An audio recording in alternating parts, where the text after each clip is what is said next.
motivation and preparation led to a new sensation, new creation. That's what you're facing. Now watch my elevation. The next topic we're going to discuss is comments made by Lawrence Okolie. He calls Eddie Hearn a slave plantation owner. Well, he implies it. So we're going to dive into it. All right. And this article is from NSB. I don't really know like how reliable this is, but Okolie deleted his tweets, so we need something to go off of. And Lawrence Okolie brutally compares promoter Eddie Hearn to plantation owner in the movie Django. He posted this picture of Leonardo DiCaprio with some captions. So let's look into it. You didn't share your screen. I didn't share it. Oh, my bad. My bad. Thanks for calling that out. Let me share that real quick. Okay, boom. Here we go. He posted this picture from Django. With a caption basically calling Eddie Hearn like a slave owner. And so let's take a look at it. It said earlier today, WBO cruiserweight champion Lawrence Okolie posted 3 tweets in quick succession, now all deleted, but we have photo evidence brutally comparing his promoter Eddie Hearn to a plantation owner. Tweet 1 by Lawrence Okolie was captioned, "Great movie, loads of lessons in this one," with an image of Django Unchained movie. The picture was of Calvin Candy, a plantation owner who earns his money by forcing male slaves to participate in brutal wrestling matches called Mandingo fights for his own entertainment and profit. The second tweet by Okolie saw at his promoter Eddie Hearn tweeting, "TBH, to be honest, at Eddie Hearn is and was not followed up by anything else prior to the tweet. Just 1 minute before makes it pretty obvious that he was comparing Eddie Hearn to a slave master forcing his fighters to fight for profit." So he said, to be honest, at Eddie Hearn is Leonardo DiCaprio's character in Django. Lawrence Okolie then made a third tweet with saying, "The problem is too often we let those in power dictate the narrative." Again, another dig at Hearn, implying that Hearn thinks he's in power and the media allow him to control the perception the public have. And why is Okolie tweeting this? Lawrence Okolie has 1 fight left with Eddie Hearn's Matchroom Boxing and wants to leave his management 258 and Hearn to go to Boxer/Sky Sports. One potential reason for this outburst is to try to speed up the process. Either way, these tweets from Okolie are way over the line and heavily controversial of him to imply something like this. So let's see. They don't provide pictures of the actual tweets. I saw one still available on Twitter, but for the most part, like Okolie's not that big, so people aren't like screenshotting it when he posts these tweets. But here's what Eddie Hearn had to say about it, because he was asked about it by IFL, who has no love lost for Eddie. So they asked Eddie all the tough questions. Here's what he had to say. I paid him an absolute fortune. I bought him a 50-gram watch because I'm true to my word, and I always promised I would. And I feel that we've done an amazing job for Lawrence Okolie. Amazing job. So I was disappointed with what I saw last night, in all honesty, and I don't mind saying it. He's had an offer, clearly, that obviously there's ongoing issues around that. We have a fight left in our agreement. His lawyers acknowledged that as well. We expect him to honour that. I paid him an absolute... Okay. So Eddie's saying he's paid him a fortune. He has a fight left. His lawyers acknowledge it, and they expect him to honor the 1-fight deal. And as you see from that article, it's saying that he's looking to sign with Sky Sports and Boxer. And so that's probably what prompted him to write these tweets. The plantation owner. I'm going to turn it over to you, Conspiracy G. What's your reaction to all this? All right, I'm actually going to provide some grace to Eddie Hearn, because I do kind of feel like Okolie's accusations is kind of it's he could feel this in his mind. However, that applies to all promoters, like, so to me it's kind of like you're attacking Eddie Hearn. And then, mind you, this is the same Eddie Hearn whose dad said, implied, like, now the slaves are running the slave plantation. I'm paraphrasing. I'm not really saying that as accurate as before. I don't remember the exact quote, from Eddie's dad that had a lot of controversy around it. And then now you're essentially accusing Eddie of something similar. I feel like Okolie knows what he's doing, but it's just weird because I'm like, yo, Okolie, you like, aren't you signed to AJ? And AJ and Eddie Hearn are like this, like they're like one without the other, but you talking trash about essentially your promoter's promoter, So it seems weird, and it's not like he's shown any justification to back up his claim other than, oh, Eddie throws fights for profit. I'm like, all promoters throw fights for profit, So it's like, what separates Eddie Hearn from Al Heyman, from Bob, from Frank, from Don King? Like, you know what I mean? Like, there's several gentlemen that do this. It's a business. So I don't think that was actually cool to kind of imply that, because and it has like racial connotations, that unless you're like, hey, Eddie Hearn is a racist, I wouldn't compare Eddie Hearn to a slave plantation owner. Like, I just wouldn't do that. So unless Okolie has something that he's been holding, he's keeping tucked, that he's going to reveal later, how bad it. But it almost reminds me of the TC situation with Bob, calling Bob racist, and that's why his career didn't blow the way he wanted it to, with these fights and everything. But it's like, do you have proof? Can you actually prove that they're stifling your career due to racism, or is this just how you feel? And there's one way to feel a particular way, but there's another thing to make that feeling public. So it's just unfortunate, man. Like, hopefully, Okolie, man, if you want to be out, then be out. But if you only have one more fight on your deal, bro, just do your last fight with Eddie and wipe your hands clean of Eddie Hearn and move on. All right, dollar bill. Lawrence Okolie. Maybe he didn't like the shiny watch that Eddie got. You know what I'm saying? You know what Eddie said? He said we like shiny things,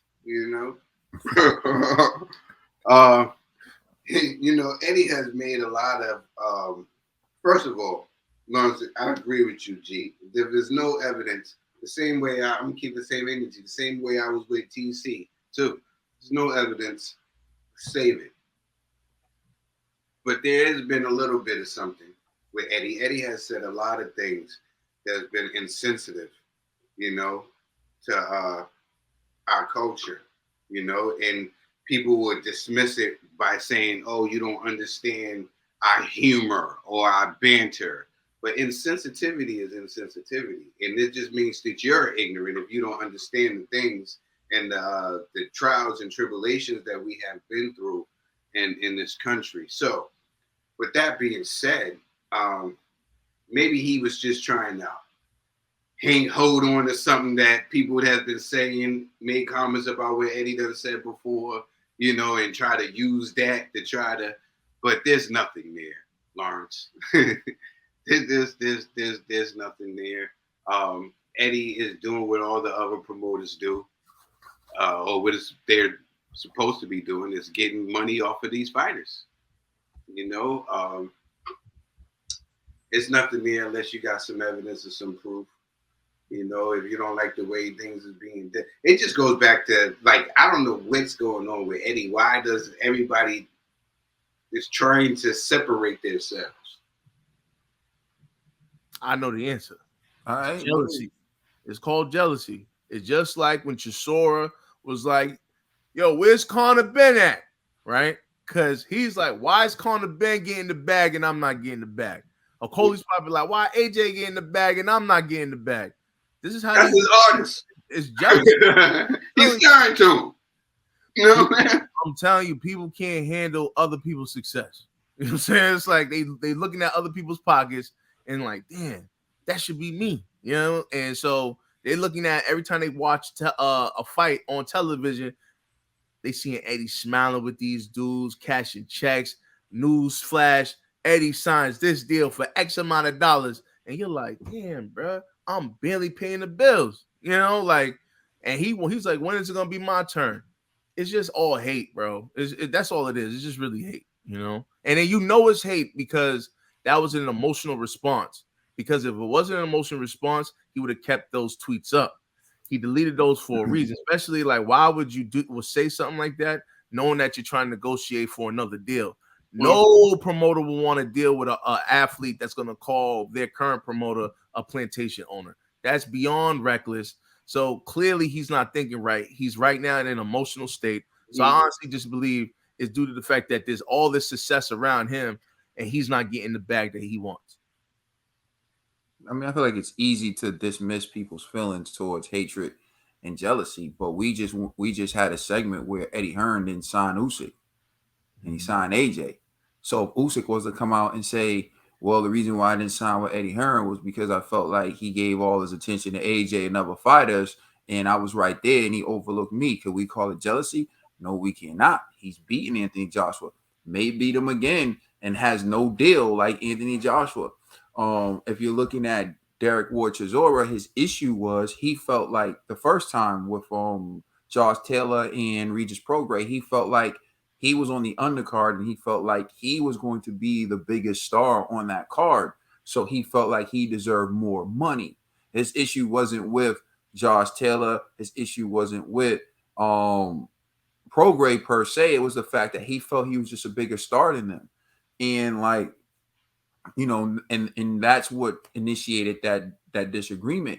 But also when he called Conor Benn, he wasn't saying like, oh, you know, he doesn't think Conor Benn deserves his money. He was saying if he sells out arenas like Conor Benn sells out arenas, or if he's as popular as Conor Benn, why isn't he making Conor Benn money?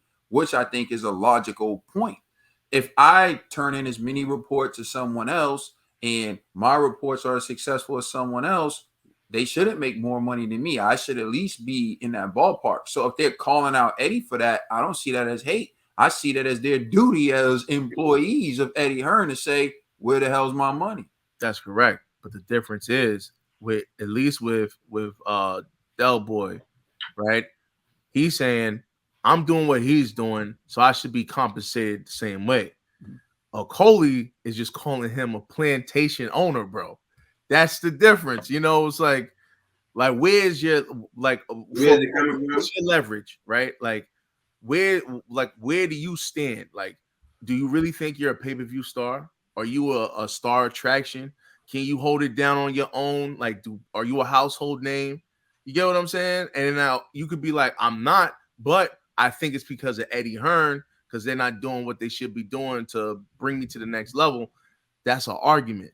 But to just flat out call Eddie Hearn a slave plantation owner, that's where I'm like, I can't. And you know me, I like to jump out windows. I ain't jumping out that window. You know what I mean? I need more evidence for that.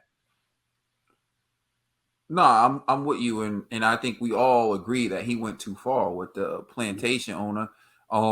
And in fact, like for me, I think, like you said, that actually hurts him in the long run, because even if you're trying to get a deal with Boxer, you're trying to get a deal with Sky Sports, they're gonna look at you like, so if you ever want to get out a deal with us, you're gonna post some stuff like that about us. You understand? I'm with you in terms of what he did went too far, and I think he even recognized it. That's why he deleted it. But just to say that what they're saying is purely based off jealousy or hatred, that's where like we part ways, because I just think like you're automatically saying maybe he's jealous of Joshua. I think Okolie knows on his best day he's no Anthony Joshua. What maybe there's somebody else he's looking at. Maybe there's some white fighter on their stable who doesn't generate what he generates and doesn't do what he does, but gets paid more than him. And maybe that's who he's referencing, right? So I wouldn't go immediately to AJ. He signed with AJ. So I mean, come on now, if you sign with someone, you can expect. I maybe misunderstood. I wasn't saying that he's jealous of AJ. I'm just saying he's looking at Eddie getting all of these bags for other fighters, and he's like, "Yo, I'm a champion. Like, what's going on here?" You know, like. So he wants in on the action, and dudes will probably tell him, wait your turn. Is that jealousy, or is that like, for example, if everything has to be based off something, Mhm. right? So what I mean by that, G, is like if I want a raise and I'm going to say my employer for a raise, I have to back that up with facts. Like I have to say, like, this is why I deserve a raise because X, Y, Z, because I do this in comparison to someone who's making this, right? So if he's baseless with no like logical reasoning for a raise, then he should just shut the hell up, right? But I think he has someone in mind, or he has a few fighters in mind who he knows makes more money than him, right? And he's saying, "Well, I'm the champion, and I'm this, and I'm that." So I think there's a trigger there that makes him feel like he's undervalued, and that's what made him say all that. Go ahead, Troy. Like you No, I understand what you're saying too, and I don't want to take away from his feeling. Even though I'm saying that we would need more proof and all that, Lawrence, if you're seeing this, I don't want to take away from your feeling. Because if you feel this way, if you really feel this way, who am I to say that you shouldn't feel this way? Maybe you do have proof, or like Hayden would say, maybe it's something that you're using this as a reference to. You know what I'm saying? But your feelings, I'm not gonna say that your feelings is not valid, or you should, if they're true, that your feelings don't matter, because too many of times, you know what I'm saying, as brothers, we don't support each other when their feelings, or when they're going through something, and it really be real until as time is up, you know, and it's too late. You know, so definitely if it's a real feeling, you're really feeling this, shout out to you for speaking on it. I'm just showing you how it'll look bad, you know, if there's no evidence, or if it's just like Katie and G was saying, it could be used against you if you're trying to get on another network, or get with another promotional company, and they're thinking that this is something that you're just using, you know. But if you have this is a real feeling and there's a real concern for you, then you have every right to speak on it, you know. So now this might be my third conspiracy theory. I know you getting back in the bag. On this, maybe it's because Okolie's like, yo, why Eddie keep promoting Buatsi like this? You know what I'm saying? And like, to be honest, from my perspective, from where I sit in the U.S., I do see Buatsi getting promoted more on the zone than they do Okolie. So maybe he's probably like, yo, what the hell's going on? I'm the champ, but you giving a prospect more love than me, right? So that could be one of it. That could be the issue. Buatsi might get paid more than him too. That's what I'm saying. Like, Buatsi's getting a lot of love on the zone. Like Okolie, he had like one fight this year, I think.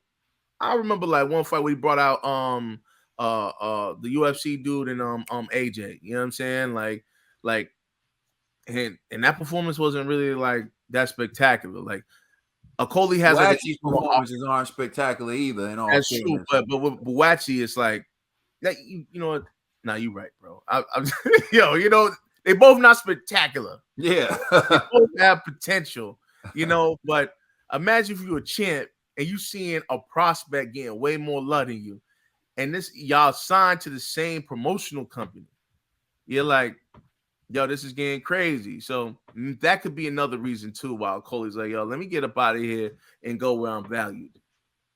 Nah, I mean, that's a great point. But, you know, also, I would say this to Okolie, who actually is in 175, where there are a lot of prospects right now. That's a hot division. You got Bivol, you got Beterbiev, you got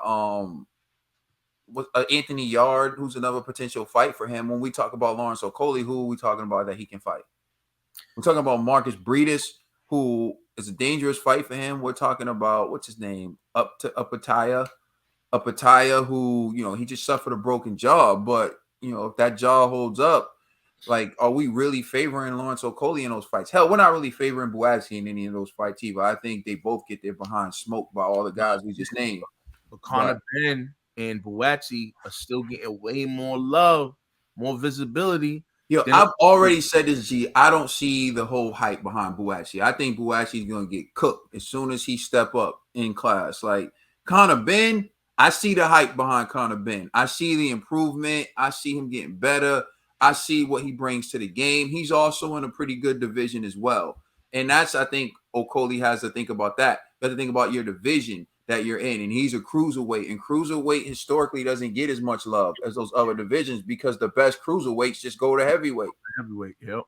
So, like Wilder could be a cruiserweight if he want to, but Wilder's like, for what? I might as well just be a heavyweight and make that bag.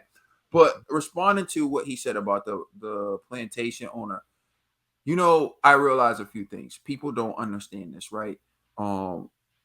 I've had this debate before with a few people. I don't want to get into too much detail, but you talk about narratives. When someone falsely accuses someone of rape, some people believe that that's not a big deal because nothing bad happens to the person who's falsely accused. But I argue that that's not true because their reputation's on the line. Like when they walk in a room, people look at them and think this person is probably a rapist, or they think that about the person, right? So what it does is it damages them. Even if they win the trial, or even if the charges are dropped, people still look at them and question, did they do such a heinous act? Right? It's like a scarlet letter. It's like a scarlet letter. It's like a R on your chest, every room you walk in. And haters are going to want to believe any negative thing about you anyway, right? So even if you're not guilty, you're not necessarily vindicated. I'll say, i.e., Deshaun Watson, the quarterback of the Cleveland Browns right now, who was never indicted. They presented all the evidence against him. About 20 some odd women came forward, and he wasn't indicted. And since then, some of those women settled for some amount, right? Again, just because they settle and because he paid them doesn't mean that he's guilty. It could just be like, I'm just trying to get my career online, and this makes me look better if you settle, right? Whatever. Don't want to rest the judgment. But for the rest of his life, when he walks into a room, there are going to be people who look at him and think, yo, this dude is a sexual assault artist. He's a rapist, whatever, right? So his image is tarnished. When you call a white person a racist as a person of color, right, it's kind of the same thing. Mm-hmm. Where it's like you're putting this person's reputation on the line, and you can possibly give them a scarlet letter, right? So if you do that, you want to make sure you're doing that with actual facts, and because it's wrong to falsely accuse that someone's racist, especially someone who gave you an opportunity. Like Lawrence Okolie was working at McDonald's. Yo, when Eddie found him and, turned him into a champion. Well, I don't want to say turn him into a champion because I feel like those are accolades that people give to Eddie, but Lawrence Okolie had to win the fights himself.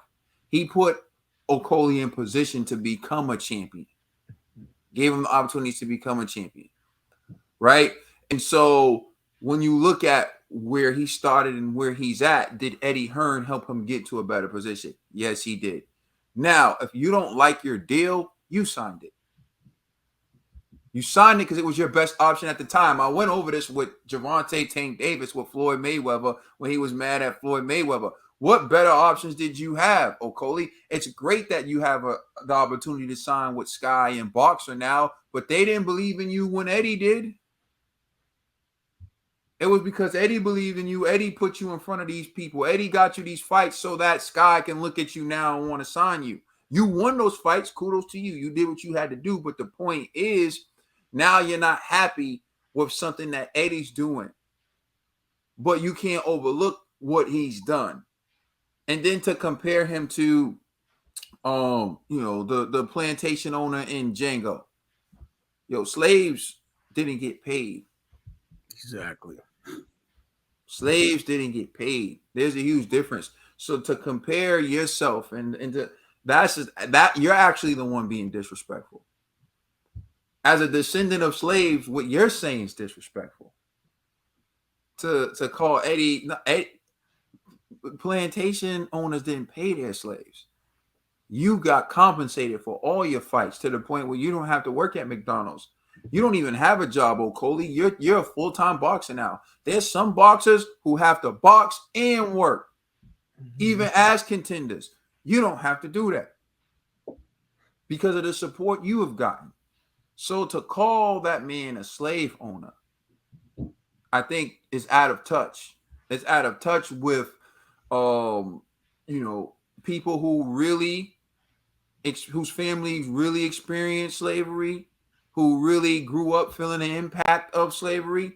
But it's also out of touch to compare Eddie Hearn to a plantation owner, because if you knew what a plantation owner was, you know that Eddie Hearn isn't that.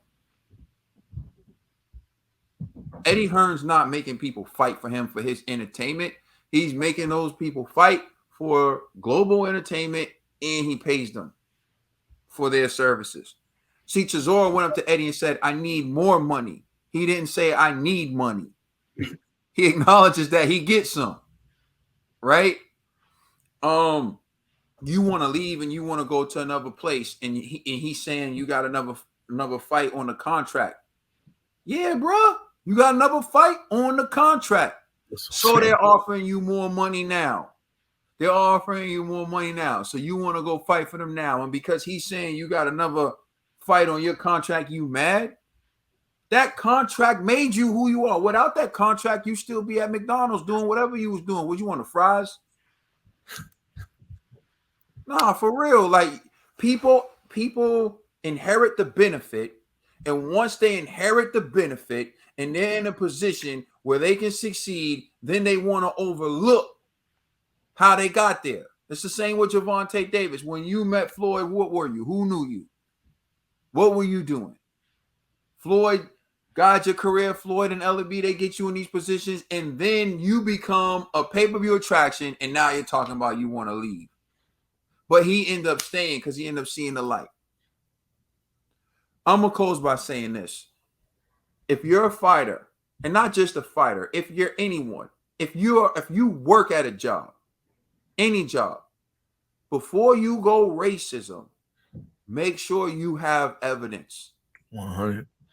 Because if you go racism and you're that person of color in an all-white environment, this is to protect yourself. Because if you do that and you don't have any evidence and you don't even have like the slightest hint of anything to support that allegation, you just alienated everyone else in that room, and they're all looking at you and saying, I don't want to work with this person no more. And if you leave them and people come to them and ask them about you, the first thing they're going to say is, they called me a racist. Like, that's going to be, I'm telling you, it bothers people. It's like a scarlet letter, you know, around their chest. And so if you believe, so I'm just going to say this, and then if you believe that you're experiencing racism at your job, here's what you want to do. You want to document every incident where you felt like that seemed a little sketchy. But you want to document it. You want to sign it. You want to date it, right? If there's documents, you want to keep that, right? If something happens to you and or you experience something and you thought it was racist, you document it, but you also tell somebody else. Not to report it, but to have a witness. Say, well, I don't care if it's your lawyer, I don't care if it's whatever. Say, you know what happened to me today? This, that, whatever. You know, you want to do that.